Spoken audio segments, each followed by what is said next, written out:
Radio Raheem here with the chairman of the board. Top ranks Bob Arum. We sit in Wild Card Gym where we've come so many times to see Manny Pacquiao do what he does before fights. Dazzle the press with his incredible speed, power, and commitment to the sport. You've been watching that since he was a little guy, with just hunger in his belly. Over these years, how has Manny Pacquiao changed, not just as an individual, but as a fighter? Well, the thing is that both as an individual and as a fighter, other than the natural maturity one gets from becoming older and from experience, Manny Pacquiao remains the same. His enthusiasm, his work ethic is tremendous. I know he handles the press a lot better now because he's had the experience of dealing with the press over all these years. But Manny always has been what you see is what you get. You know, I've been here in that same span of time, so it's, incredible to reflect and see the growth that he's had. And with a controversy coming up at the end of his career, you've obviously stated your side, feeling like you were offended yourself by his comments. But knowing Manny, what do you think he really had in his mind when making those comments? I think what he had in his mind was professing a religious belief, because there is no question that among evangelical Christians, which Manny now is, or Roman Catholics, which he once was, that there is a prohibition against same-sex marriage and homosexuality. Now, we've come a long way, but there are people who sincerely, based on a religious belief, are against same-sex marriage and homosexuality. Now, the problem is, Manny doesn't leave it there. He makes analogies to justify his position. And those analogies are what gets him in trouble, because they're very harmful to people, namely homosexuals, saying they're worse than animals. He didn't mean that, but what he's saying is, which was wrong, that animals don't engage in homosexual behavior, and therefore the fact that humans do, humans are worse than animals.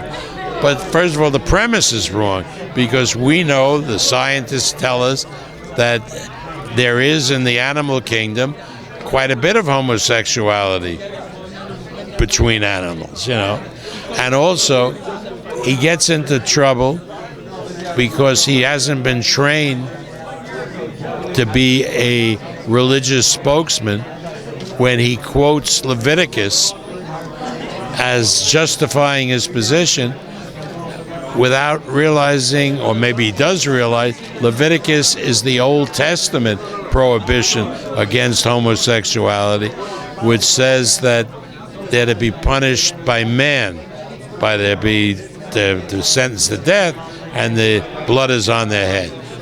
But the more modern version, which comes from the New Testament, from Corinthians, doesn't say that.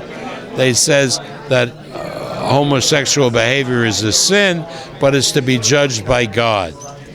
And the New Testament also teaches that God is a forgiving God, and if people are born that way, which is the current thinking, it's not something that they consciously adopt, becoming homosexual, that they have the predilection to be homosexual when they're born, that God will judge them favorably, won't punish them, because he created them to have that behavior.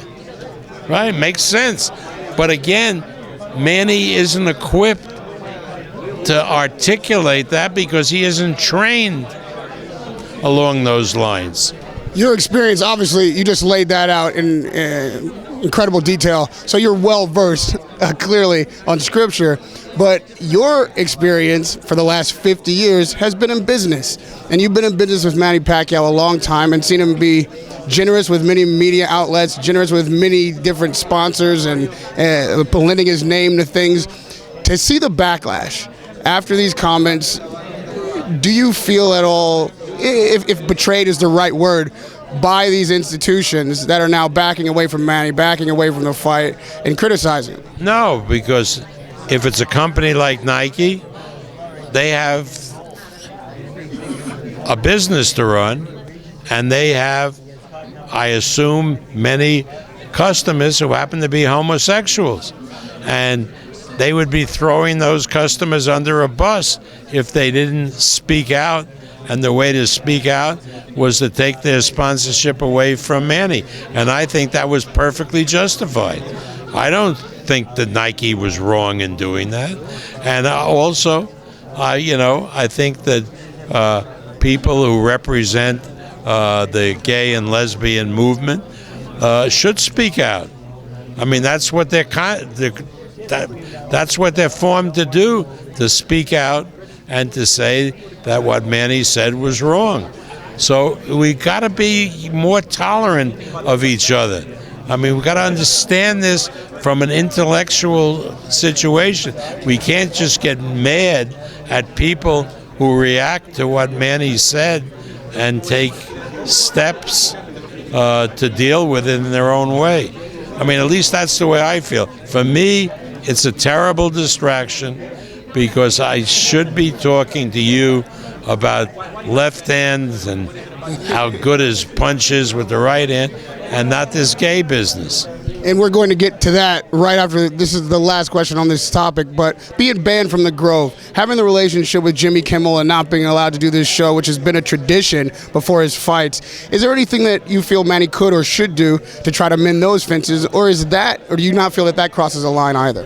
No, I mean, Jimmy Kimmel was told by his upper management not to have Manny Pacquiao as a guest. Jimmy Kimmel is a terrific guy, and I know he loves Manny Pacquiao, but he has a job, and he has bosses, and he has to listen. These things happen. So a lot of people say, well, too bad. Manny is getting what he deserves. And I'm not going to argue with that. I mean, if I'm running Disney, I'm running ABC, maybe I take the same position.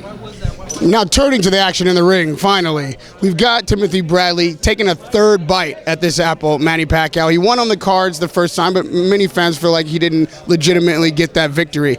How important is it for Timothy Bradley, if not to win? Is there anything that he could do in this fight in lieu of winning that raises his, if not profile, his equity in the sport, that makes him a bigger star? That's not Timothy Bradley's mindset. Timothy Bradley's mindset is to win the friggin' fight. And Atlas has him convinced that he can win the fight. He's going in finally with a game plan, and he's going in prepared and ready to give 100%. So this is the best Timothy Bradley you're going to see, and he doesn't want to settle for a moral victory. He wants only to win this fight and win it decisively. Manny Pacquiao is said to be more focused in this training camp than he has been in a long time, by Freddie himself. He's with a little bit diminished attention on the fight. Maybe he's got less distractions in camp. Do you expect to see the Manny Pacquiao of old, if you will? Do you expect to see a guy going in there with the real killer instinct and not letting off the gas at all? I expect to see a two-handed fighter, which we haven't seen since 2008. A guy who can punch with equal power in his left and right hand. Talk to Freddie. Freddie's been holding those mitts up, and according to Freddie, he's hitting even harder with the right hand than he is with the left. That's something special. And if that is true, and we see what you've just described, will you have a conversation with Manny for one more fight? A fight that would bring the kind of attention and audience and go out in a way that reflects the career he's had spectacularly? It's not for me to talk to Manny about retiring or not retiring. I stay out of that. That is something for the fighter to decide. Manny, in good time, will decide for himself.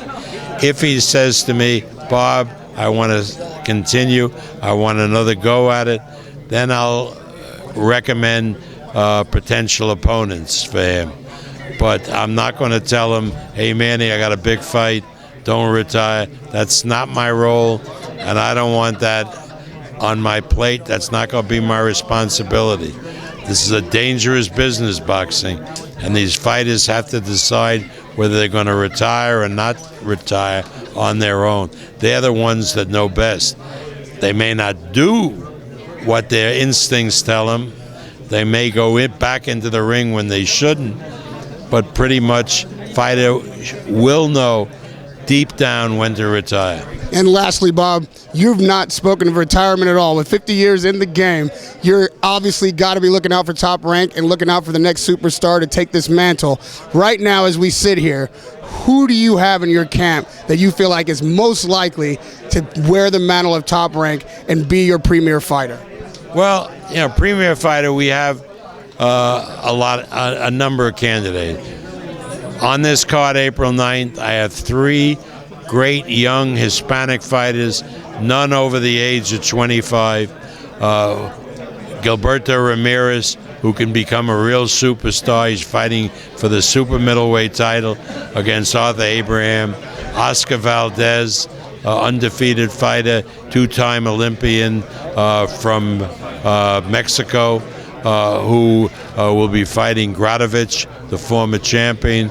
And then Jose Ramirez, another undefeated fighter, a member of the U.S. Olympic team, who I'm very, very proud of. A kid who father is a farm worker.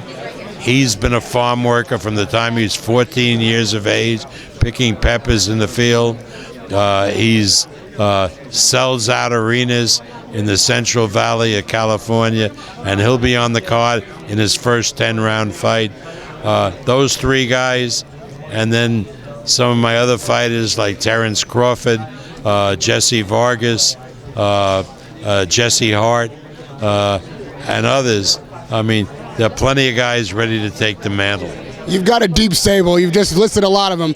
But that special something, that it factor, that one thing that makes a guy, that separates him from the herd, does anyone have that? And if so, who it is? The one name.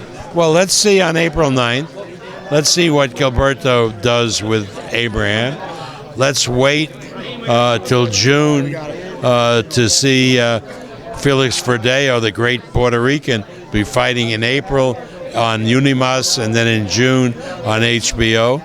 And then the guy who I think is the best fighter in the world, maybe today, is Vasyl Lomachenko, will be fighting in June. And he's another guy that could be a major superstar. Radio Raheem with Top Rank's Bob Arum. Thank you so much for the time. Good luck on April 9th with Manny Pacquiao at the MGM.